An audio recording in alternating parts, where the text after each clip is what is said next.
Hey everybody, welcome to Losing Your Mind with Chris Cosentino. And my next guest is Michael Solomonov. And I'm sure all of you know him. Just won the James Beard Award this past year. Zahav is how many years old now? 11 years old. 11 years old. I mean, that's like 100. 100 in the restaurant world.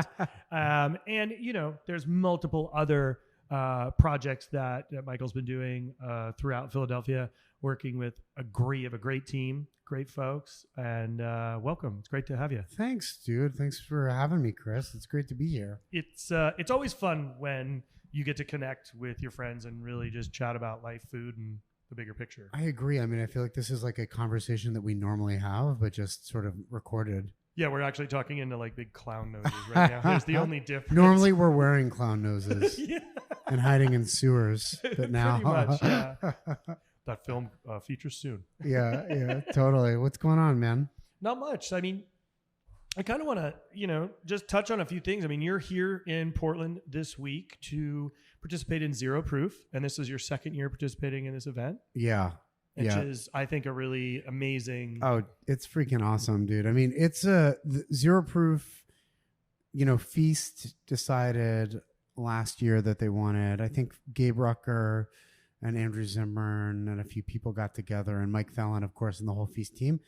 And they said, like, there are all these sober chefs. You know how it goes with, you're not sober, but like going to food festivals where you're trying to like not get fucked up, and it's like essentially weekends of like that. It's really, it can be a little bit distracting, and there's so many people now that are in recovery and open about recovery, and there's also plenty of people that just want to eat and not drink like 25 glasses of wine during dinner. Whichever it is, it doesn't really make a difference to us, but to have such an amazingly not only like talented group of chefs, but really just inspiring people, right, that have got their own sort of journey, ups and downs, that really I think are indicative of what our industry actually is, and to be able to be open about it and to be expressive about not only their values but their craft, and to open that up to the public, and then to have tickets sell. Like last year I think we sold out in like 90 minutes or something, and this year was probably faster, but it's like backed by popular demand, this other sober dinner. So yeah, it's freaking great, man. It's awesome. I actually got to I went out last night with some folks. We went to Eam, and the gentleman who's one of the partners at Eam will be doing all your cocktails, your mocktails this evening, or Zero Proof cocktails. Yeah, it's amazing. Which are great. I mean, I love going to Eam because of the Zero Proof cocktails. I chose to stop drinking a year and a half ago because it screwed my mental health medicine. Yeah. So it is an awkward situation being in environments where people are around you and you're not. And well, and also like, especially you, chef, like, and me or us, we're not super reserved. We're not super mellow. We're not very conservative in our behavior, but we just can't drink. Right? Correct. So, or do drug. Well, I don't get high, but like, so it's just it's a weird thing. Like, what are we supposed to do? Sit in our hotel room and like watch like The Fucking Price is Right or something? No, we want to go out. We want to do things. We want to be social, and I'll drink plenty of iced coffee and kombuchas, and you'll still shoot hot dogs out of a fucking gun tonight.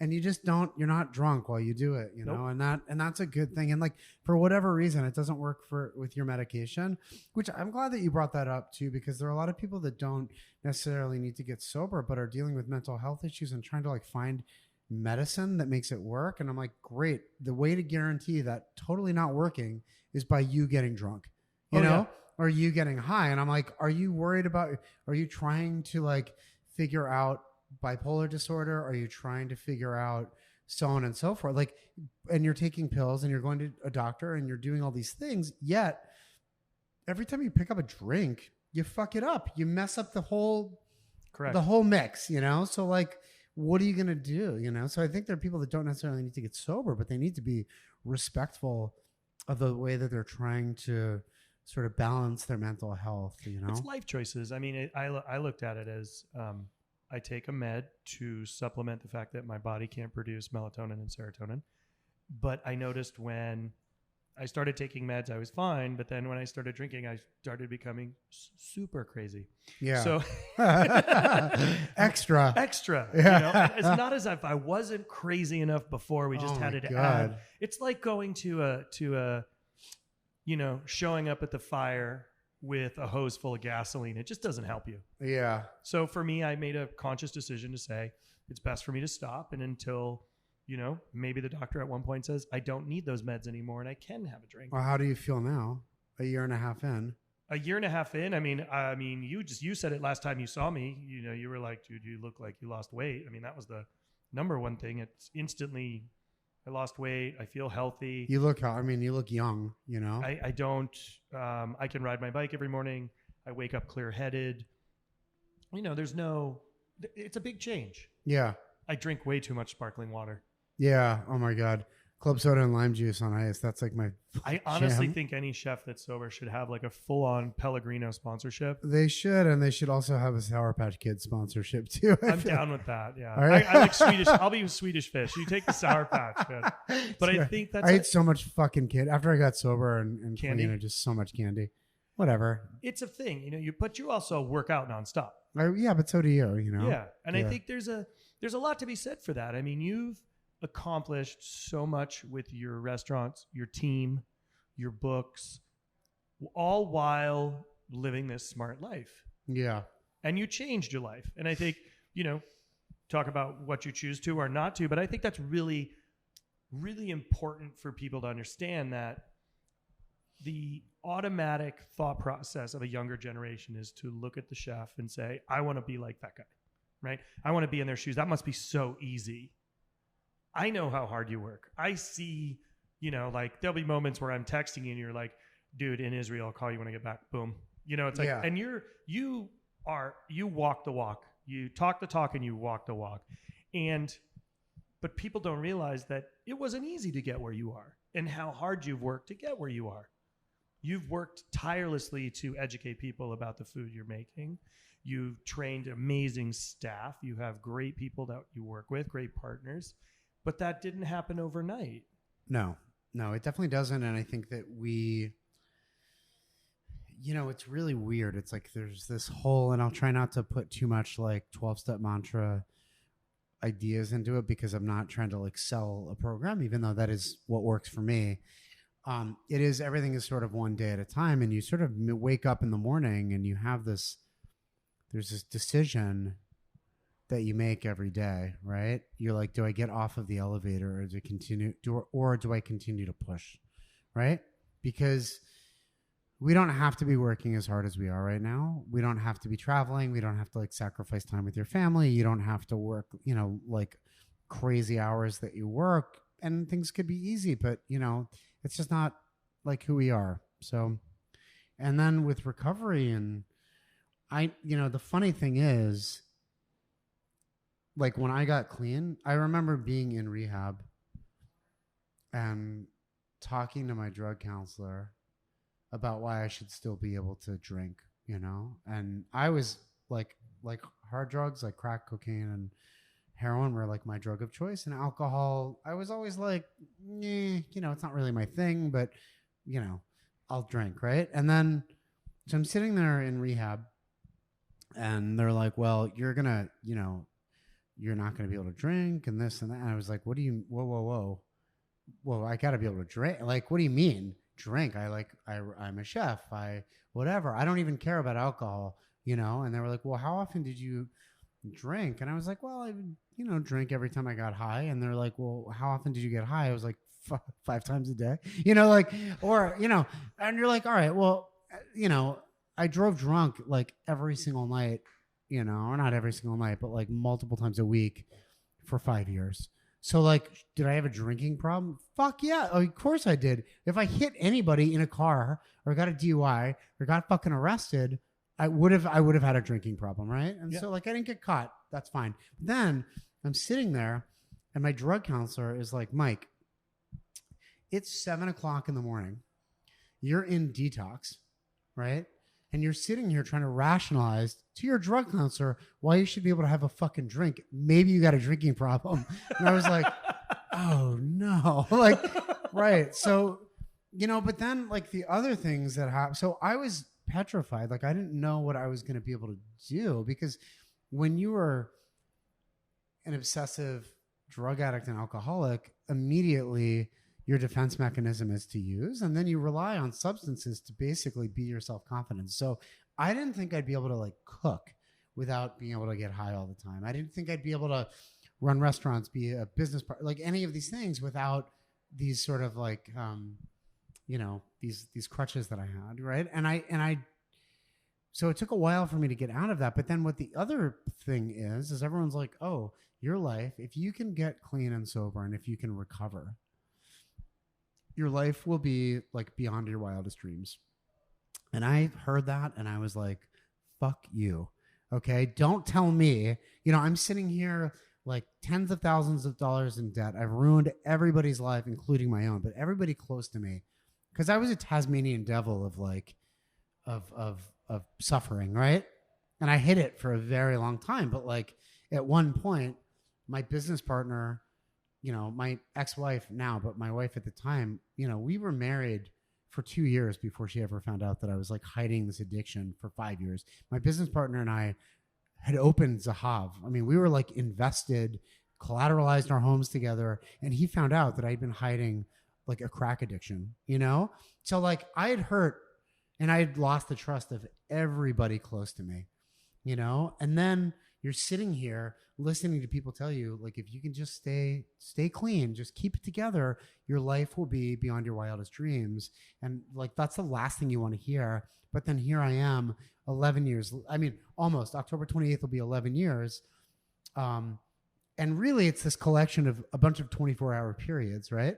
Getting through like one day at a time to get to where I am. And I'm like, I never in 1,000 years thought, I never, ever, ever thought that we would end up winning these awards, getting the recognition that we've got, really sort of succeeding, and it's true. It's true. It's completely true. I've done it sober and I've done it very humbly. I've done it asking for help. I've done it with my tail in between my legs, going back to my business partner, to my wife at the time, to all these people that trusted me that I let down at Zahav, and saying, fuck, dude, I can't believe this. I need help, And with that sort of acceptance of like vulnerability, I've gotten to live a life beyond my wildest dreams, and it continues to get better and better. And I mean, I have kids now, so it's exponentially better, but it's just really amazing. And what I never knew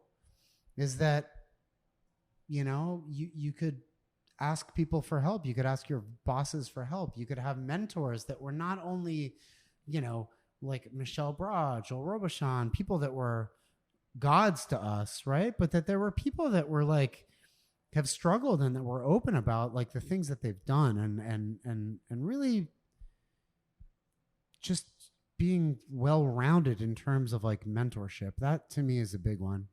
I don't give a shit about the most talented chef in the world. I don't care about those things. I want somebody that's not a piece of shit to their employees. I want somebody that can go home to their family, that can say, I'm going to take 2 days off this week and I'm going to go be a parent. I'm going to go be a son. I'm going to go be a great partner, or a great spouse. And I'm going to treat everybody in my life professionally and personally the same way. That's what I look up to now, and when you, especially in hospitality, when you have those things, you do a very good job. And not to oversimplify it, but like the happiest, when my dishwashing team is happy and fired up, the guest experience is better, right? When my purveyors that come into the restaurant after a long day of fucking carrying things up steps, dealing with traffic, aren't greeted by a bunch of asshole fucking line cooks or chefs that are on my team, that we say, come in, fucking use the bathroom, have a glass of water. How are you doing today? Like, how's your life? Like that, the more purveyors that come in that are happy, the better the guest experience is for our people, and I feel like that is it. It's like all the rules and all the hardship and all the sacrifice that we were meant to believe in is not what makes great food. It's not what makes great hospitality, and I don't know. So I think it's a new era for us. I'm happy to be able to be open about these things, and that we, as adults, and as accomplished chefs, and fathers or parents or whatever, can sit and talk about the true thing that we practice, the true hospitality that we practice, and the struggles that we've gotten, or that we've been through to get to where we are. I think you just make a really great point about that, the moment of hospitality, which is our entire goal in life, to make people smile. When you're at your family home for Thanksgiving, or you're doing a holiday, nobody treats the dishwasher like shit, because usually it might be grandma or your mom or Right. a bunch of cousins, or nobody's angry, right? Granted, there may be Uncle John in the corner who's passed out. Yeah, there's always one fucked up relative that You always sucks, right? Yeah, but that part of what our job is to make people smile, and it has to be pervasive everywhere. And it's hard. It's harder now than ever due to the current duress of our industry. Yes. Everybody's short-staffed. Everybody's rushing. It's gotten harder than ever. And Totally. It's really, people, they bottle it, and then they pop. Yeah. And I think it's got to change, and it's hard. I mean, I've been guilty of being let's be honest, dude. I used to be a proper dick. Yeah. Yeah, we both were. Huge assholes. And did I keep my hands to myself? Yes. Did I yell at people? Yes, I yelled at people. I was mean. But I never struck an employee. I never belittled. I never, but I just pushed and yelled to be better. And that isn't a way to do anything. No. It doesn't get anything better. It makes people nervous and scared, and they don't want to work for you anymore. Well, and that's also the thing. It really doesn't matter what's right or what's wrong. You just want people to be happy, right? You want to make people feel good and special. And you can't expect to motivate and to inspire an entire team to do that when you contradict yourself in every other action, And when we opened Zahav, I fucking broke most of my toes in both feet from kicking the back door, And my first job as a chef at Marigold, I used to fucking go outside and just crash plates against the wall. I'd be so fucking mad, And I still, on occasion, will lose my temper, but it just doesn't work. It's just not the way. But also, I don't understand how you do that. And then you turn it off and go home, and you're I don't know. You don't scream at somebody on the street that stole your parking spot.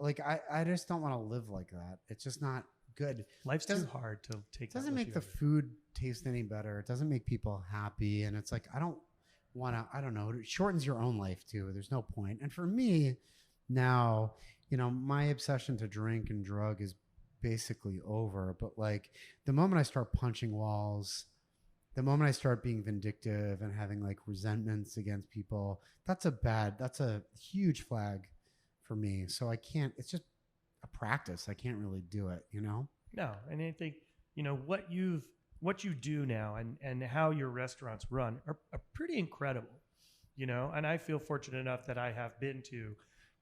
Last time I was in Philly, first night we got there, we ate with you at Zahav. Then I had Goldie, right? And then we went and had Federal Donuts, because I had to see your donut machine, because it's amazing. Yeah, it's the best sort of Willy Wonka situation. Oh, it's crazy. People stand there and just look at the window. They're loving it, And we went from spot to spot, because it was so interesting to see Dizengoff but the difference between each one. Yeah. You've created distinct different experiences, but the key that to me was so incredible was the team mentality and the consistency of thought process from property to property. It's the same way and belief. Well, I really appreciate that. I'm super proud.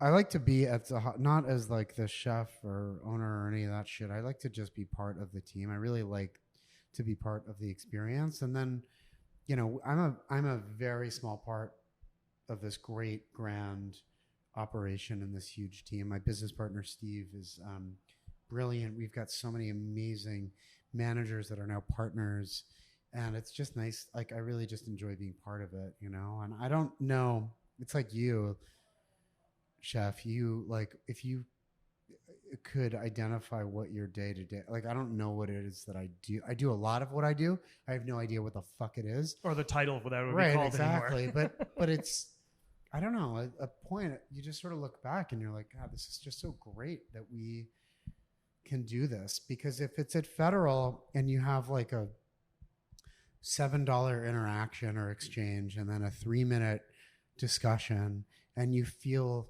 great, and Zahav is like a little bit longer and more drawn out and more expensive or whatever, but like, we want that. I want people to be affected, you know, and as long as you know, we use food and we use service and we use you know, atmosphere, and we use these different ways to get kind of the same result, which is just to make people feel good and feel special. And we want them to feel like, you know, like whatever, the Thanksgiving minus the dickhead uncle, like, you want them to feel comfortable and relaxed and to made to feel taken care of. And I think now, especially in this day and age, where if you want to, you know, if you look at the news on your phone or swipe or fucking scroll, there are a million reasons to feel shitty.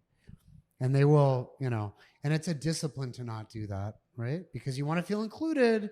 However, the way that what we get from the media is just negative, negative, negative, negative. What we do is so goddamn important right now. People want to walk in the door and they want to put that away. They need to leave it at the and door. It's our job. It's our job to let them fucking be sane for a little bit. Give them a safe space to enjoy themselves. And I think that's a really the goal. You know, when that foot hits that curb and they're walking in, they want to literally leave their woes at the door. Yeah. They want to come in and feel welcome, respected, excited, and we should be reciprocating those same feelings to them. And I think that is so important right now. Like you said, we have too much turmoil, too much fear mongering, too much hate, where it shouldn't feel that way when you walk into a restaurant. There should be no anger. Everybody should be smiling.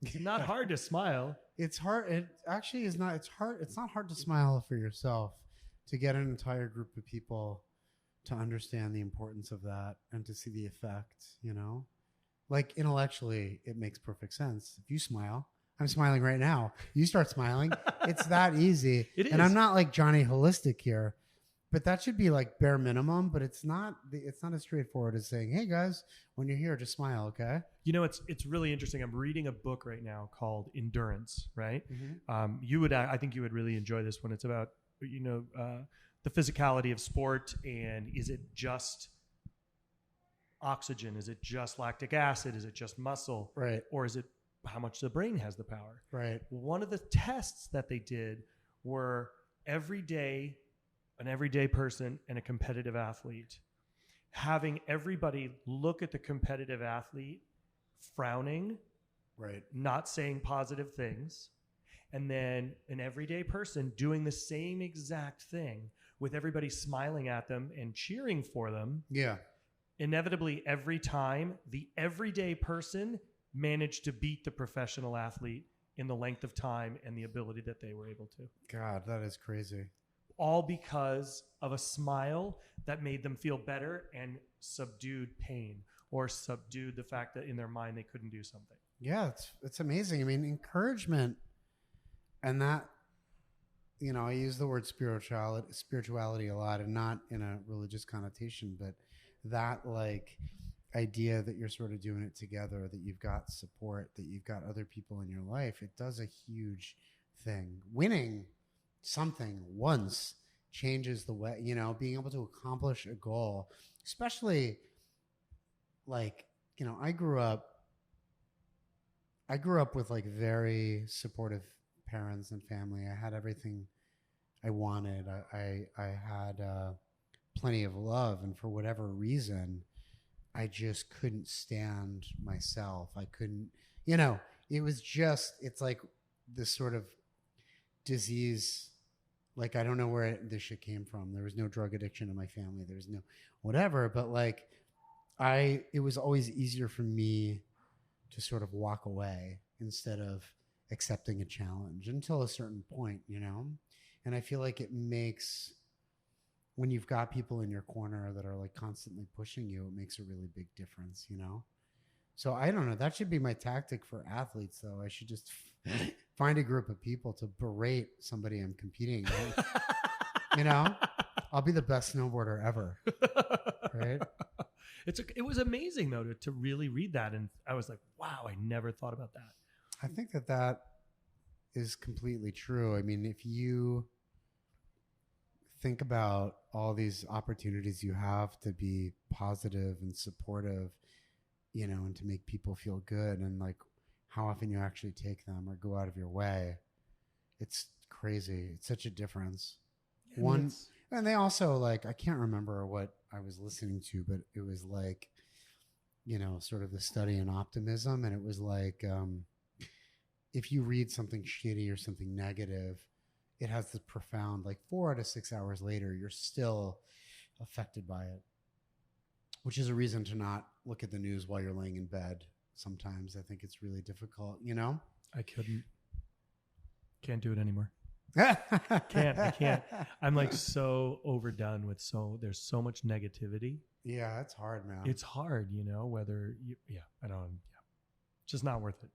So you just recently opened a new property called Kafar. Yeah, we just opened Kafar. It means village in Hebrew. It's sort of like a bakery, cafe. We're going to be opening for dinner next week.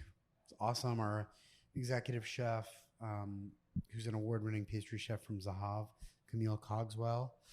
And how's she holding up? She's killing it. I mean, she's fucking tired, but she's doing a great awesome job. She's the real thing, man. She's so good. And then we also have got Troy Wilson, who's our CDC, who's amazing, really talented. Yasmin Roberti, who's our general manager, started at Zahav as a busser fucking 6 years ago. That's good. Awesome. So talented. So it's this beautiful space. It's going really well. I mean, the all day thing is a little bit tricky. It's not all day. We go from 8 to 2, and then we're going to open from like 5 to 11. But, you know, 3 meal periods is like, it's kind of a beast. And you're like, wow, we don't ever have enough space to do any of this shit. But it's been really good. It's a learning curve. Yeah, it's all really tricky. And as you spoke to before, it's such a weird competitive, not necessarily with other people, but just with the market. There was like never really enough staff.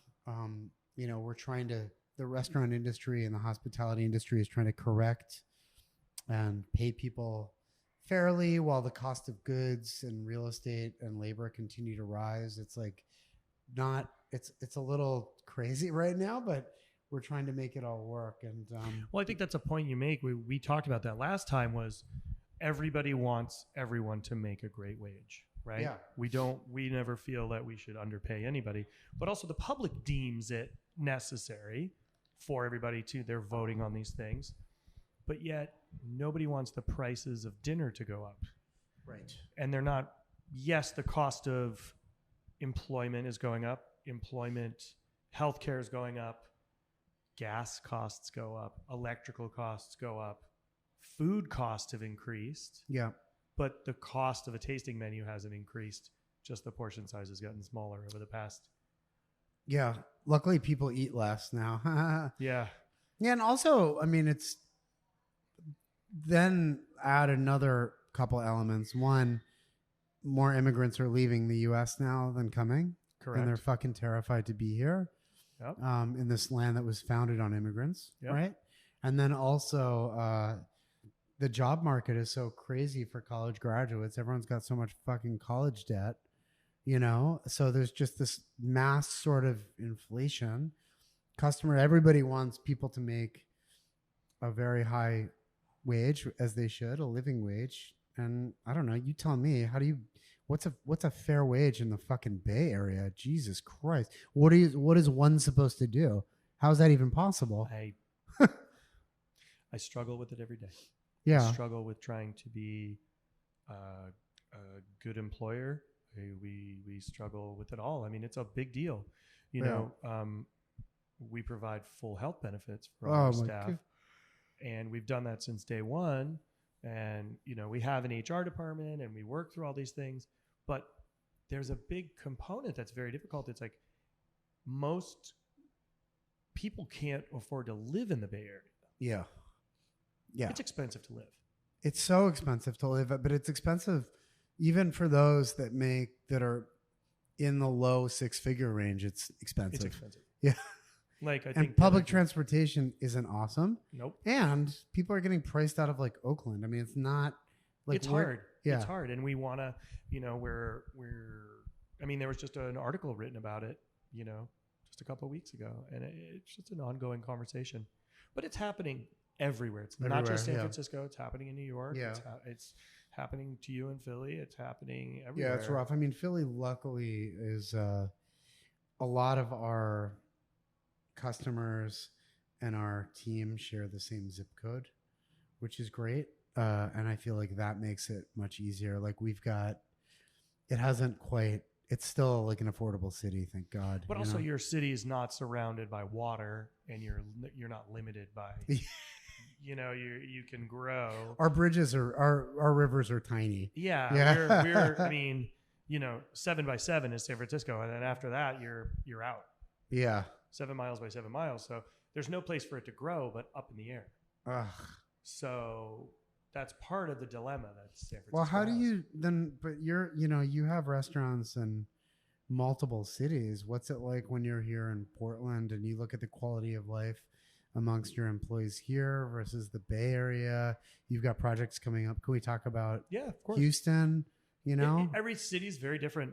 Each city has its own different dynamics. I mean, here's a very different dynamic than San Francisco, but this city's pricing up too. Houston, they deal with commuting because oh my God, traffic's big. Yeah. Everybody lives far away in Houston, right? Correct. Yeah. Yeah. Yeah. There's the circles, there's the rings, but it's all, every city has its own quirks. Yeah. Right? None of them are bad, but none of them are perfect. Yeah. And I think as, we started in San Francisco, we've been now in Portland here. This will be our 3rd year. Congratulations. And at Jackraft, thank you. It's a different environment, but we're in a hotel here. We're not in a hotel in San Francisco. So there's a comparative difference where I'm providing breakfast, lunch, dinner, in-room dining, banquets, coffee service. We do have all day. We start at 7. We don't finish till 10 p.m. Jeez. At night. So there's a lot, but it's a learning curve. And I actually revel in the fact that I'm actually able to learn and grow and think about it every day. Yeah. But it does become all consuming when you're 7 days a week, 365 days a year, wanting to know what's going on and what are we doing for Christmas Day? What are we doing on Christmas morning? Oh my gosh. Yeah. But that's okay. I mean, I've enjoyed it. Yeah. Every part of it. And we talk about that a lot when we don't have the big clown noses in front of our face. Yeah. And it's growing is part of it, but giving opportunity to great people to excel and have input. And, our chef here drives the train. Yeah. We sit down, here's upcoming menus, and we do the thing and just, what do you want to do? I just started doing this thing like very recently where like my business partner, my business partner, Steve, is like quiet. He's a chef. He's former chef. Very different than I am. Really amazing palate, but like everybody knows who I am. So they're all like, chef, and you know what it's like with partners is like everybody does everything all the time. And they just, some people get credit for it and some people don't. It's kind of the fucked up thing of our industry, but one of them, but, I just sort of like Steve and our CDC at KFAR came up with something and it was like not what I wanted, but I was like, you know what? Just go for it. I'm going to take a back seat. Like, I don't think that it was literally a food thing. It was like adding something to a tabbouleh to make it more of like, less of a traditional like grain salad, more of like a salad, And I was like, this is not at all what I like, but I'm like, you guys like it. You think it's good. I want you to believe in it. And it was like, I've never really done that before where I haven't like argued to get my point across. And I'm like, at the end of the day, it's not about what I fucking want. It's about the entire team that can believe in this product that they love and for the customer to receive it, you know? Yep. And I feel like that is like this major shift where you're like, I don't know, because I'm not good. I am not a business person. I'm not a fucking HR person. I think I'm a pretty terrible manager. I love to cook food. I think I know a fair amount about food. I certainly know about Israeli food. And I'm like, you know what? I'm not the chef de cuisine I'm not the executive chef of this restaurant every single night. This is something that you guys have decided on the fly. Go with it. We'll see what happens. And I'm just going to shut the fuck up a little bit. It's really weird to have to like do that. That's a hard thing to do. It's not, I mean, I'm talking about it with you, obviously, because I'm not over it, but I'm like, I don't think it's like the wrong decision, you know? No, it's not. But it is hard to let go. Well, especially when it comes to like little quirks about food, you know? Well, especially because the food is very specific to you culturally. Yeah. And it has meaning and it's powerful. And you also understand it, I would say, better than most around. And you've championed it. You've researched it. You spend time. How many times a year do you go back to Israel? I mean, between 2 and 5, you know, a lot. I mean, you were just there a week and a half. I was there in August, and then I'm going to be back in November for a week, and then I'll be back probably in May for like 10 days. And yeah, it's a lot. When are you coming with me, bro? I don't know. Tatiana was just asking. She's like, I'm coming down to talk to Michael. Do you guys want to do next August or what? Yeah. Can you take August off? Probably. It's like cold in San Francisco, right? It is. Doesn't it snow in San Francisco in August? Come to Israel, man. We'd love it. I would love to. We'll get some bikes too, and you can do some biking as well. I'd love to just go and see. I mean, everybody's keeps telling me, and you and I have talked about it so many times that it's just. I think it's an adventure of a lifetime. You know, I think there's opportunities to see things, and I think we all want to see and grow. Yeah, of course. You know, and I think, you know, having a guide like yourself would make me see 10 times more than I would see any other way. Yeah, you would love it. I mean, and that's the cool part. I mean, what you've told me about all the street food is like, and you said it's just everything. There's everything. It's like, it just doesn't end.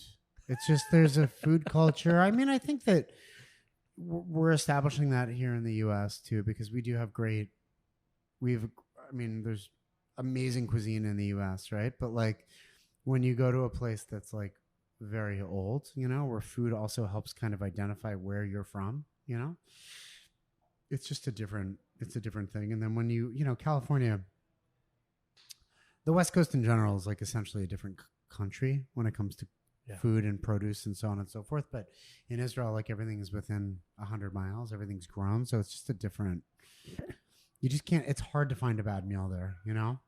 It's so crazy watching the video footage and in your pictures when you were traveling, when you went with your team this year was just, I mean, the best part that for me was the looks on their faces of you sharing that with them for the first time. Oh, yeah. It's the best. That was so cool for me. I was just like, that is a dream opportunity. Yeah, well, I was just talking about it. So my like sous chef here at Feast is my good friend Mike Persico, who's a photographer, and he and I were friends for over a decade before he shot. Like he ended up shooting Zahav, and then our other cookbook, Israeli Soul, and he came to Israel after knowing me and being invested already in Israeli food, but came to Israel to shoot Israeli Soul, and it was like just like unwinding him, you know, like letting him just get off the bus and just start filming and taking and sort of capturing these images with the eyes of somebody that has never been to the country was really incredible, you know? That must have been awesome. Yeah, he loves it. So you have Kafar. That's and so there's Aben Fisher, right? What am I missing? So there's Kfar, Zahav, Abe Fisher. We've got 5 Federal Donuts, about to open 6. We've got Diz. 2 Dizengoffs, which are like a hummus place. 3 Goldie. Goldie's the bomb, by the way. Goldie's great. It's fucking awesome. The only place you can get away with saying extra balls on a menu. Yeah. Bunch of big bag of hot balls, baby. You love it. That's why you love it. That was the funniest thing in the world. Like, only you can get away with that. That was awesome. I appreciate it. And then we are going to be opening a place called Merkaz, which is going to be like a pita sandwich place where we'll do schnitzel and sabich, which is the amazing fried eggplant sandwich. And then we're opening Shipudia, which is like a skewer house, like a kebab house called Laser Wolf. named after the butcher in Fiddler on the Roof. So nice. That'll be. So Mercaza is going to open mid-October. Kafar's open now, and then Laser Wolf will probably be like November. Yes, and actually they were just talking about it in Rob Report. Yeah, as one of the most anticipated openings. Really? Yeah, we were both in it. Very cool. I did not know that. High five, bro. Yeah. I'll send you the article. Send me the article. That's great. Yeah, it was awesome. I love sharing space with you on this stuff, man. It's awesome.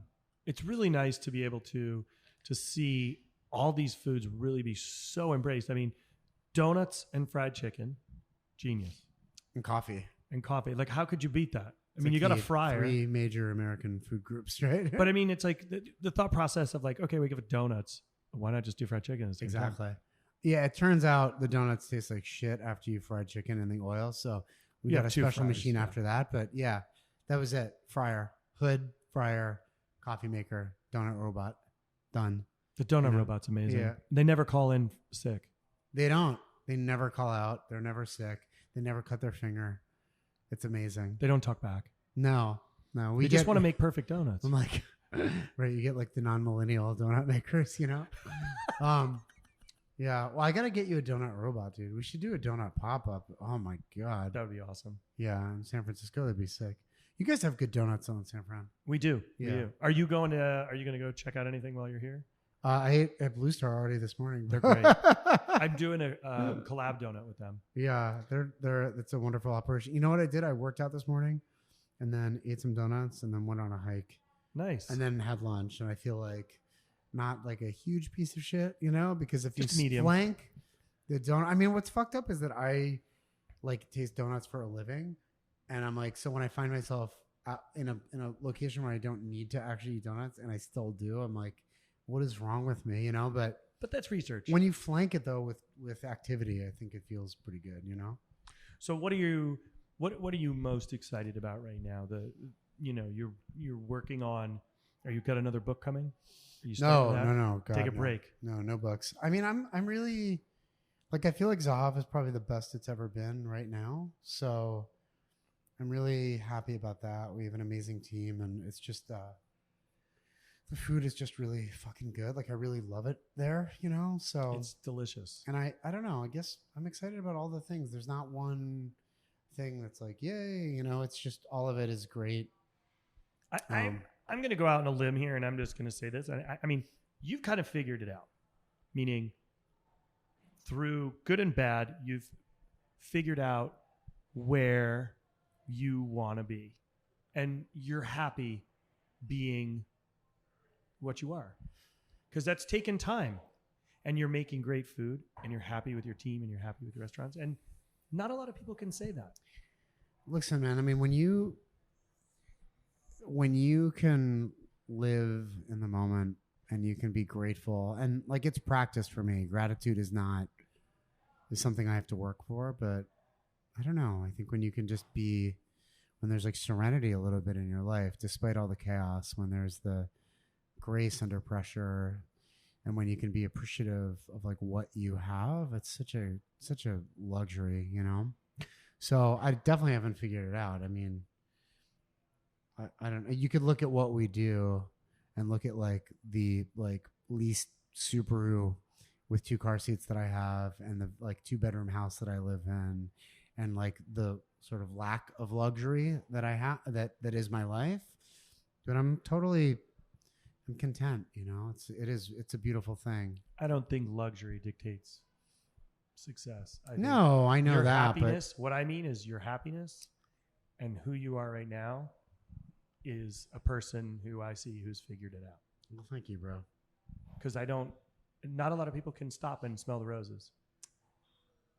Yeah, you're absolutely right. I mean, it's not, if you cannot give yourself that, if you can't give yourself this vacation every day, if you can't smell the roses, and if you can't pause for a second to like appreciate what it is that you have, what is the fucking point? You know? It's too short. We don't get a lot of time when this thing goes around the sun. Yeah. You know, we only get so many circles. We only get so many. No, but it's true. I think we have to revel in those facts, and it's honesty. It's so easy to look, I mean, especially now, and to say, well, I want this award, I want to make this kind of money, I need, so on and so forth. And I'm like, at the end of the day, the money, it comes and goes. The luxury comes and goes. The fucking lists that you're on and the awards. And I'm grateful, and we've worked hard for every single one of those acknowledgments. But I still get pissed off. I still become a hater. I still am an insecure fucking line cook a lot of the time, and I still look at the things that I don't have, and it's just not. The reality is, it is proven, that like these fantastic things are in front of you all the time. These gifts are in front of you all the time. The fact that you can sit, that people want to listen to what it is that you say, and that right now you're probably helping another person unbeknownst to you. You're probably, not to be over dramatic, but you could be saving somebody's life that is struggling with mental health, that is struggling with figuring out the right chemical balance in their head with a doctor, that is like maybe got the idea that they shouldn't take like Zoloft and drink like 10 beers a night, and if that helps one fucking person, what a gift, what a fucking gift that is. So yeah, it's a gift that we have this opportunity and this luxury, this like non-materialistic luxury to be helping out other people, not just in our industry, but in life. So we're going to do a quick round. Yes. Question round. And then we're going to call it, and you have to go cook a zero proof dinner a little bit. Yes. I got to go. But yeah. So hot dog, hamburger. Hamburger. Oh, chocolate fruit. Dude. I mean, I don't know. I just ate like pock for lunch, so I'll say fruit at this moment. But yeah. Okay. Lamb, beef, or pork? Lamb. Yeah, I normally don't even put lamb in there, but I gave you one. Yeah. Yeah. I mean, it's hard. All of them are fantastic. Like dry aged beef is a really difficult thing to beat, Yeah. But, also lamb. Lamb is sick. Yeah. Lamb is sick when it's done really, really well. Oh, yeah. Okay. Your go-to candy? Sour Patch Kids. Go-to vegetable? Cabbage, man. Love cabbage. Coffee or tea? Coffee. Sparkling or still? Sparkling. Awesome. Yeah. What about you? Who, me? Lemon or lime? Lime. That's great. Cayenne or Espelette? Espelette. Jalapeno or Serrano? Serrano. Red or Spanish onion? Always red. Always red. Good. Garlic or shallots? Garlic. Salmon or halibut? Halibut. Mussel or clam? Ooh. Chris, you just got a nosebleed. Clams raw, mussels cooked. Dude, honestly, mussels cooked are the most underrated fucking things ever. I love clams raw, and I love mussels cooked. All right. Cavatelli or peachy? Cavatelli. Look at I love this role reversal. Yeah. You just flipped it on me. Pasta or couscous for you? I mean, pasta's its own. Pasta's different, What? So here's one for you. Yeah. Israeli couscous? Wait, no. Wait a minute. I got another one for you. In terms of sauce for pasta, brown butter and Parmesan, or tomato olive oil? I like brown butter because it's always going to be great. Yeah. Because tomato changes so much as it goes. Yeah. The butter's not going to change. Yeah. I mean, I worked at Vetri for so long, and I'm like, it's sort of like this. It's almost like Piedmonte Italian cooking is like kind of like French cooking, Yeah. Add pasta water. And it was just like, shit, dude, like gnocchi with like brown butter. You just drop the gnocchi in water, brown butter, Parmesan cheese. And I was like, okay, this is better than anything else in the world, So good. All right. What were you saying? Israeli couscous isn't couscous. It's like pasta. Exactly. Yeah. See, it's literally Sardinian fregola. Just one's perfectly 100%. round and the other one's a little burnt. Well, Moroccan couscous is a byproduct of like wheat production. You know? I did not know that. Yeah. It's crazy, man. See, that's why we got to we got to go on a trip. We do. Man, I love you, bro. Thanks so much for having me on. No problem. Thank you. Everybody, make sure that you take a chance and look at on the website, go to Zahav. Make sure you take a look at both of his books. Phenomenal. You can always see what he's doing. Right now, he's twerking as I'm talking and complimenting his restaurants. So no, but thanks, everybody. Have a good day.